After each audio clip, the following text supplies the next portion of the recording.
नमस्कार दोस्तों, स्वागत है आपका मेरा चैनल आइडियल एस्ट्रो में। केमद्रुम योग। आज हम केमद्रुम योग पे बात करने वाले हैं, जिसे सुनते ही हमें याद आती है डिप्रेशन की, लोनलीनेस की, असफलता की। क्या सच में ऐसा होता है, या हम इसे अपनी सोच से, अपने कर्म से इसको एक नई दिशा भी दे सकते हैं? तो आइए आज इस वीडियो के माध्यम से हम समझेंगे कि केमद्रुम योग आपकी कुंडली में बनता कैसे है। क्या इसका भंग तो नहीं हो रहा, कैंसलेशन तो नहीं हो रही और हम उसे केमद्रुम योग मान रहे हो? और अगर सच में बन भी रहा है तो क्या पूरी जिंदगी हमें ऐसे ही असफलता से जीवन निकालना पड़ेगा? इसे हम आज समझेंगे। केमद्रुम योग बनता कैसे है। अगर आपके चंद्रमा के एक घर आगे और एक घर पीछे कोई ग्रह प्लेस्ड नहीं है तो केमद्रुम योग बनता है। इसमें आप राहु और केतु को नहीं लेंगे, मतलब कि मून से सेकंड और 12th अगर कोई प्लैनेट प्लेस्ड नहीं है तो केमद्रुम योग बन रहा है।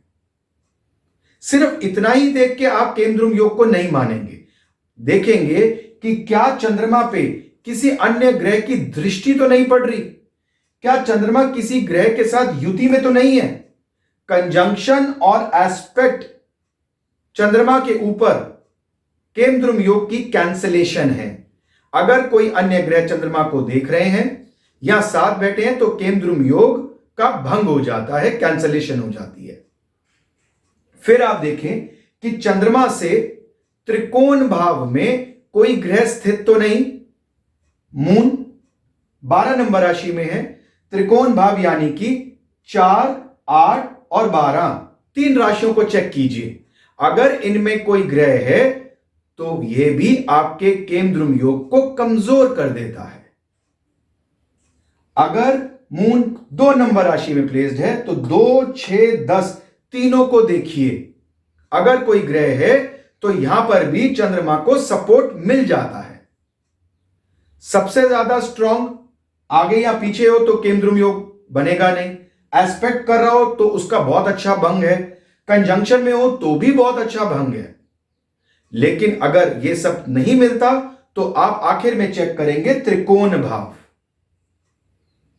और इसमें भी ज्यादा इंपॉर्टेंस देंगे आप नवम भाव को, चंद्रमा से नवम भाव को। अगर कोई ग्रह स्थित है तो भी आपके चंद्रमा को सपोर्टेंस है। अब मान लेते हैं कि आपकी कुंडली में सच में केमद्रुम योग बन रहा है।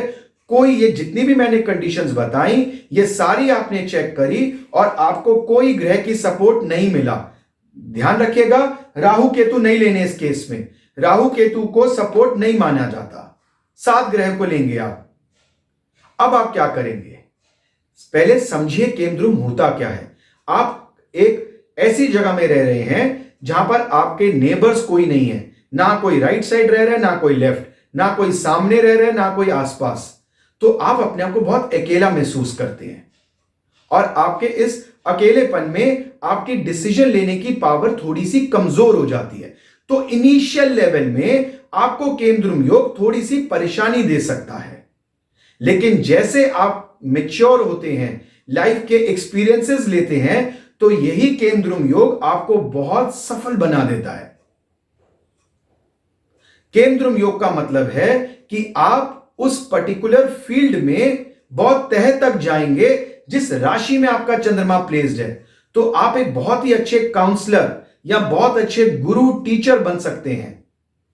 जैसे कि इस कुंडली में अगर हम देखें तो चंद्रमा 12 नंबर राशि में प्लेस्ड है। मान लेते हैं कि यह केमद्रुम है, यहां पर मंगल की प्लेसमेंट नहीं है, या यह एक वीक केमद्रुम है। यह जातक ऑलमाइटी की तरफ, स्पिरिचुअलिटी की तरफ, भगवान के साथ कनेक्शन की तरफ इतनी डीप रिसर्च में जाते हैं, इनका सोचने का नजरिया ही अलग है कि ये हम आम लोगों को बहुत अच्छा ज्ञान दे सकते हैं इसके रिलेटेड। तो बस बना लीजिए इसे कोई अपना प्रोफेशन। मान लीजिए शनि आपके केमद्रुम योग में है, आप सारे ग्रहों के लिए देख सकते हैं इसे। यानी कि जैसे मैंने जो कंडीशंस बताई, शनि के ना आगे कोई, ना पीछे कोई, ना त्रिकोण में, ना सामने। अगर त्रिकोण में होते हैं तो वो एक वीक कैंसलेशन है। तो ना सामने कोई, तो हम क्या कहेंगे कि आपको प्रोफेशन में कोई सपोर्ट नहीं मिलने वाला, आपको कोई इमोशनल सपोर्ट भी नहीं मिलने वाला। आपको अपना प्रोफेशन खुद ही सेट करना पड़ेगा अपनी मेहनत से। और इसके लिए आप किसी भी प्रोफेशन में जाने से पहले बहुत डीप रिसर्च करेंगे, क्योंकि केमद्रुम का जो एक नेगेटिव पॉइंट होता है उसी को ही आपको अपनी स्ट्रेंथ बनाना है, और वो है एग्जीक्यूशन। आप बहुत अच्छा रिसर्च कर लेते हैं, बट जब उसको इंप्लीमेंट करने की बारी आती है, अब वो एक्शन लेने की बारी आ रही है, तो आप कहीं ना कहीं कमजोर पड़ जाते हैं। केंद्र में ग्रह को कोई सपोर्ट नहीं है, तो हमें लगता है अब हम इसको इंप्लीमेंट कैसे करें, एक्शन कैसे लें। ठीक है, इसे भी मैं आपको उदाहरण के हिसाब से समझा देता हूं। मान लीजिए कि आप एक बहुत ही अच्छे क्रिकेट प्लेयर हैं, आपके शनि या आपके चंद्रमा केंद्रुम योग में है। सारे अन्य ग्रहों के लिए भी आप ऐसे देख सकते हैं, बुध के लिए, गुरु के लिए, सूर्य के लिए, शुक्र के लिए, सबके लिए आप इसको ऐसे देख सकते हैं। मान लीजिए कि आपका केंद्रुम योग बन रहा है और आप बहुत ही अच्छे क्रिकेटर हैं, चंद्रमा से आपका केंद्रुम योग हमने चेक किया, क्योंकि आपको ज्यादातर केंद्रुम योग चंद्रमा से ही सुनने को मिलेगा, तो हम इसी के उदाहरण से समझते हैं। चंद्रमा से आपका केंद्रुम योग बन रहा है, आप बहुत अच्छे क्रिकेटर हैं, और आप जिस दिन मैच हुआ उस दिन बहुत अच्छा परफॉर्म नहीं कर पाए, तो आपको अपनी फैमिली से, अपने फ्रेंड से, रिलेटिव से, टीम से वो इमोशनल सपोर्ट नहीं मिलने वाला। आप कहीं ना कहीं कमजोर फील करेंगे, आप इसकी तह तक जाएंगे कि मैंने गलती कहां करी। लेकिन नेक्स्ट मैच खेलने से पहले थोड़ा सा हो सकता है कि आप घबराएंगे। आप बहुत अच्छे कोच बन सकते हैं rather than a good cricket player. आप बहुत अच्छे कोच बन सकते हैं, क्योंकि आपने उस बेसिक्स को समझा, उसको डीपली एनालाइज किया, तभी आप वहां तक पहुंच सकते हैं। इसी प्रकार से मान लीजिए आपके जुपिटर केंद्रुम में है, तो आपको हमेशा यह शिकायत रहेगी कि आपको कोई बहुत अव्वल किस्म के गुरु नहीं मिले जो आपको ज्ञान दे सके।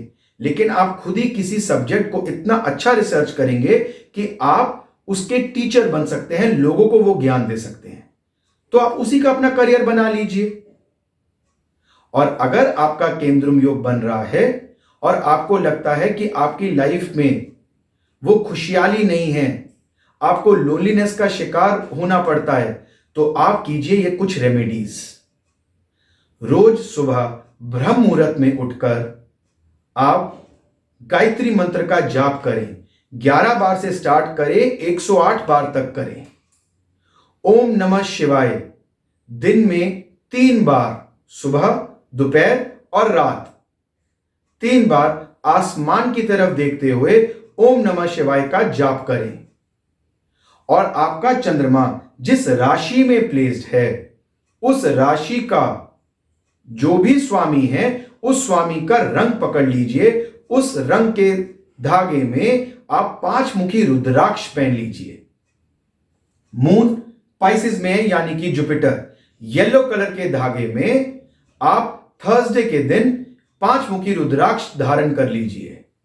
आपका चंद्रमा जिस भी राशि में है, आप वही ग्रह को पकड़ेंगे।